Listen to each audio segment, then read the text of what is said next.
Ayan. Kaya po, magandang araw Pilipinas, magandang araw buong mundo. Nandito po tayo ngayon sa bayan ng Santa Cruz kung saan po ay kasalukuyang ginaganap Peace Covenant, signing of Peace Covenant at Unity Walk ng mga kakandidato para sa BSKE 2023. Ako po si Dave Escala na lagi po nakakasama dito po sa Marinduque ngayon. At sa pagkakataon pong ito ay makakasama po natin live na live dito po sa ating live stream. Walang iba po kundi po ang ating Provincial Election Supervisor, Attorney Angela Christine Royan-Doyan. Attorney, kumusta po muna kayo? Mabuti naman, magandang umaga sa inyong lahat. Si Attorney parang kaibigan na naming mga media, lalong-lalo na ng Marinduque News Network by Romeo Matac Jr. Attorney, ngayon po ay isinagawa ang Unity Walk at Interfaith at saka po ang signing of Peace Covenant. Attorney, para saan po itong gawain ito? Ito ginagawa ng COMELEC, katuwang ang PNP, AFP at lahat ng mga religious leaders, lahat ng stakeholders ng COMELEC. Ginagawa ito nationwide sa pangunguna ng Philippine National Police na nag-host ng event na ito upang maipahatid natin ang mensahe na ang halalan ay dapat na maging mapayapa, maayos, ligtas, kapanipaniwala at malinis para sa lahat ng mga kandidato.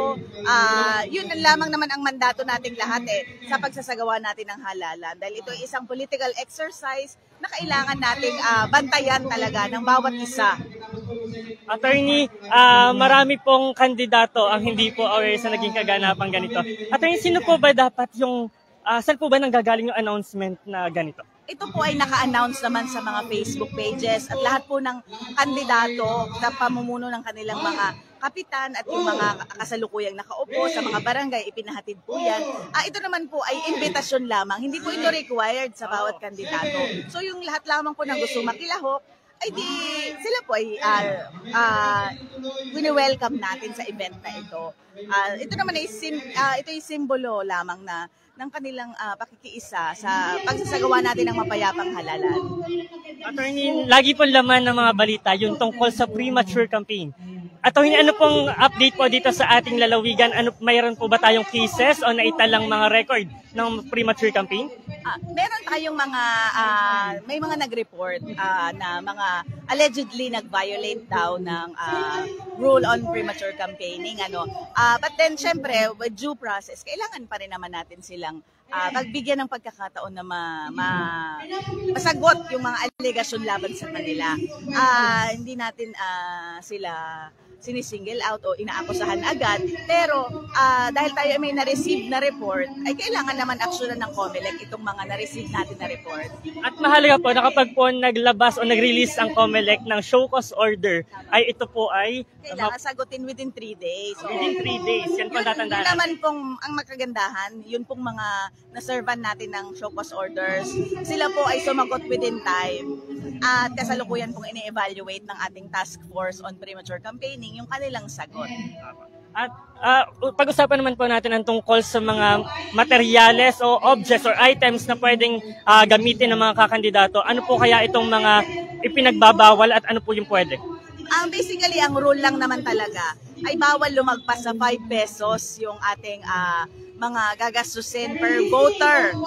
So kung ang botante sa barangay mo ay 500 lamang, ay 5 pesos lang ang pwedeng gastusin per voter. So, 2,500 lamang ang pwede. Yun ang natin, ang mandate natin sa kanila. Sa mga ipinagbabawal naman, bawal kasi mamigay ng mga items like t-shirts, yung mga ballpen, anything of value, hindi pwedeng ibigay. Ang pwede lang yung mga pamphlet, yung mga leaflets, tarjeta, yung poster, pwede idikit yan. Pero yun nga, sa part naman ni COMELEC, iniiwasan na rin natin yung maging makalat ang halalan kasi. So yung mga maliliit na bagay, nakakalat-kalat lang naman. Sample balot, alam ko, dadami yan. Pero yun, pwede yung sample balot.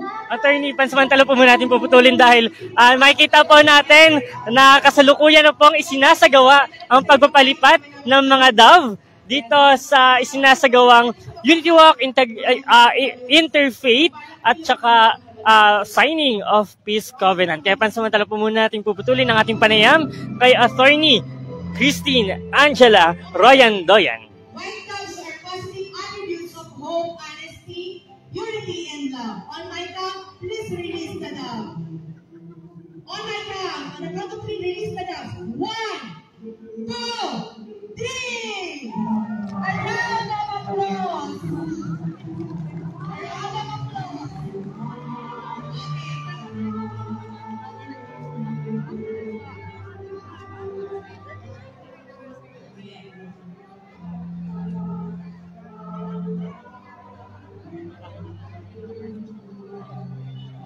Ayan, yun po mga, may barangay na lang po, para po din tayo, mag-crowded dito sa una. Tatawagin po kayo to continue the signing of integrity pledge. Yung mga taga-barangay Maharlika, Pantayin, Nandi, Balobo, Kamandugan, Matalaba, pumunta po kayo dito.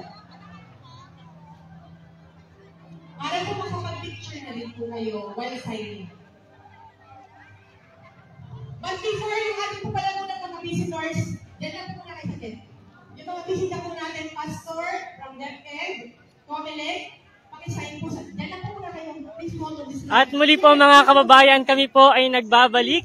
At muli po nakakasama pa rin po natin napakaganda at napakasipag naman pong provincial election officer po dito po sa ating lalawigan, Attorney Angela Christine Royan Doyan. Attorney, ano pa pong mga update natin tungkol po dito sa election? Kailan po talaga ang pagsisimula ng kampanyahan? Ang campaign period natin mag-uumpisa sa October 19 hanggang October 28. 10 days lamang ang binibigay sa lahat ng kandidato para sa campaign period nila. So, beyond that, yung ating October 29, day before the election and election day, bawal na po mangampanya. So, ngayon, bawal pa rin, kaya tayo ay merong mga task force on premature campaigning. So, bawal pa mangampanya ngayong araw hanggang October 18. Tapos, yun naman pong ating election day, ang liquor ban will start October 29 hanggang October 30, 12 midnight of October 30 rin naman. So, kasalukuyan pa rin yung ating gun ban ay in effect. Yun naman pong pagbibigay ng mga assistance to individuals in crisis situations o AICS na tinatawag natin ay ipinagbabawal ng COMELEC effective October 20 hanggang October 30. So 10 days, election day, 10 days before the election ay bawal po ang pagdidistribute ng AICS. Super last na po, Attorney. Linawin ko lang po yung dun sa t-shirt. Pwede pong, bawal po ipamigay, pero pwede pong isuot during? Yes, during campaign. Habang nangangampanya po, ang kandidato pwede magsuot ng kanyang signature t-shirt o yung kanyang mga supporters while nagra-round sila for campaign.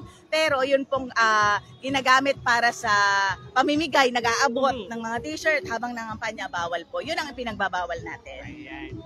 So, muli po, Attorney, maraming salamat po sa pagkakataon at sana po ay hindi po ito ang last na kayo po ay aming makakapanayam. Maraming salamat po. Muli po nakasama po natin ang ating Provincial Election Officer, Attorney, taga saan po nga kayo? Santa Cruz. Taga Santa Cruz, our very own Attorney Angela Christine Royan Doyan.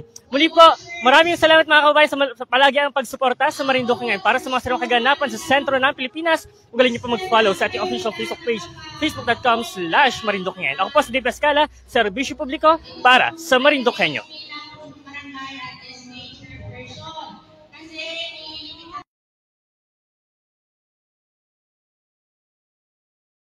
Palagi ang kumustahan sa lahat ng Marinduqueño. Anim na bayan dito sa ating lalawigan sa magandang gabi po sa ating lahat. Kasangga sa lahat ng pagsubok. Inuulit po natin, kasalukuyan po nakataas sa signal number 2 ang buong lalawigan ng Marinduque. Kumusta ka bayan? I-komento sa ibaba, sa anim na bayan dito sa ating lalawigan, kumusta po ang sitwasyon ngayon? Tatalakay sa mga isyong pangkabataan. Para sa problema na iyan. Para hindi naman tayo na nakatigil lang at naghihintay. Patuloy po tayong maghahatid ng mga sariwang kaganapan sa sentro ng Pilipinas. Ilalatag ang mga impormasyong dapat malaman ng bayan. Walang kakatakutan at walang papanigan. Patuloy ang serbisyo publiko para sa Marinduqueño. Ito ang Marinduque ngayon.